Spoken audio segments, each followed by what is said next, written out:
చిన్నప్పుడు బొంబాయి అని ఒక సినిమా చూశాను, మణిరత్నం గారిది. అందులో లాస్ట్లో ఒక వండర్ఫుల్ స్టేట్మెంట్ చెప్పించాడు మణిరత్నం గారు. అరే ఎవడికి కావాలరా మీ మతం అంటాడు. కొట్టుకు చచ్చిపోతుంటే ఎవడికి కావాలరా మీ మతం, మాకు ఎందుకురా మీ మతం, మాకు వద్దురా మీరు అంటాడు. ఆ హీరో పాత్రతో చెప్పిస్తాడు.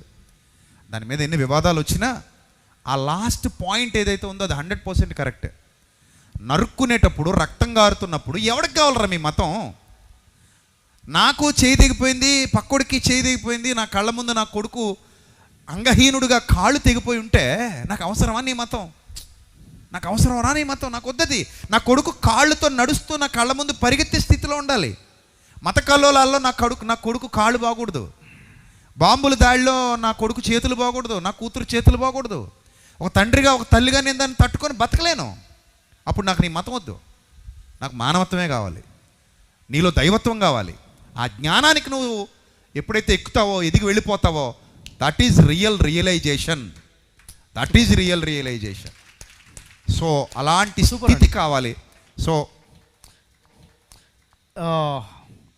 మీ మాటలు వింటుంటే గూస్ బంప్స్ వస్తున్నాయి నాకు.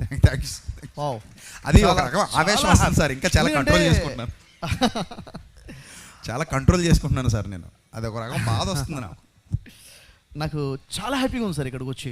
అంటే ఏ ఫీలింగ్స్తో అయితే నేను ఉన్నానో, ఏ భావాలతో అయితే ఉన్నానో, అంటే నన్ను నేను అద్దంలో చూసుకుంటున్నట్టుగా ఉంది. థ్యాంక్ యూ సో మచ్ అండి.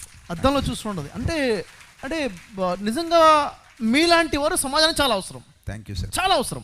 ప్రతి కమ్యూనిటీలో కూడాను, ప్రతి రిలీజన్లో కూడాను ఇలా ఆలోచించే వ్యక్తులు ఎప్పుడైతే ఉంటారో, వారు కూడా బోధకులుగా ఉంటారో, సంఘం తీర్చిదిద్దబడుతుంది.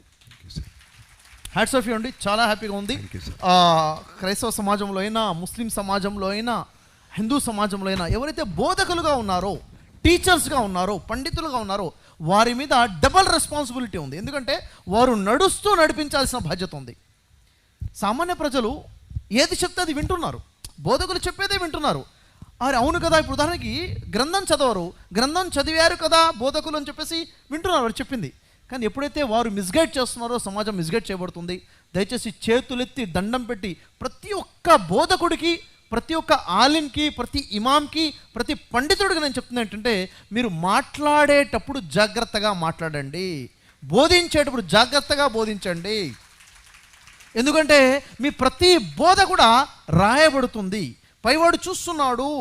ఎందుకంటే మీరు బోధించేటప్పుడు మీరు చెప్తుంది గ్రంథంలో ఉన్నదా, వాక్యానుసారంగా బోధిస్తున్నారా, లేక సొంతంగా కవిత్వాలు బోధిస్తున్నారా అనేది ఒకసారి చూసుకోండి. ఎందుకంటే మనం మాట్లాడే ప్రతి మాట వల్ల ఎదురు వ్యక్తి ఆలోచన నిర్మితం అవుతుంది.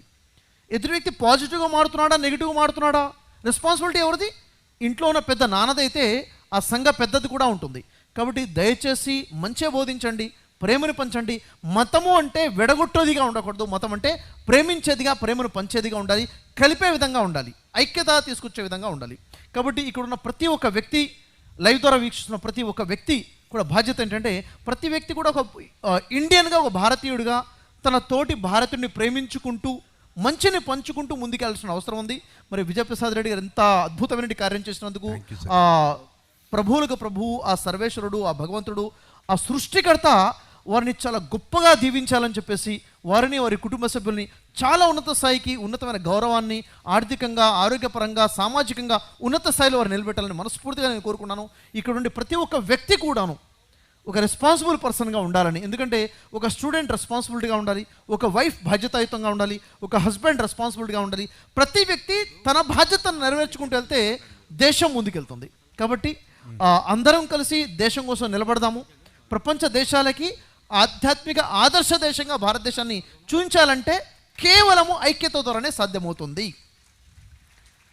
ఎవరైనా కానీ మత విద్వేషాలు రెచ్చగొట్టే విధంగా కనబడితే, ఆ వ్యక్తి ఏ మతానికి సంబంధించిన వాడైనా కానీ తరిమి కొట్టండి. సూపర్, తరిమి కొట్టండి.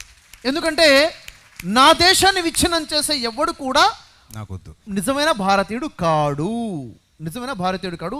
దేశానికి శత్రువు ఎక్కడో లేడండి, దేశంలోనే ఉండి విచ్ఛిన్నాన్ని దారితీస్తున్నాడు. కాబట్టి అలాంటి వారి మాటలు వినబాకండి, అలాంటి వారి అకౌంట్స్ని బ్లాక్ చేసేయండి, అలాంటి వీడియోస్ని, అలాంటి ఛానల్స్ని అన్సబ్స్క్రైబ్ చేసేయండి, అలాంటివన్నీ ఫాలో చేయబాకండి. మంచిని పంచుదాం, మంచిగా బతుకుదాం, మంచి విధంగా ముందుకెళ్దాం. జై హింద్.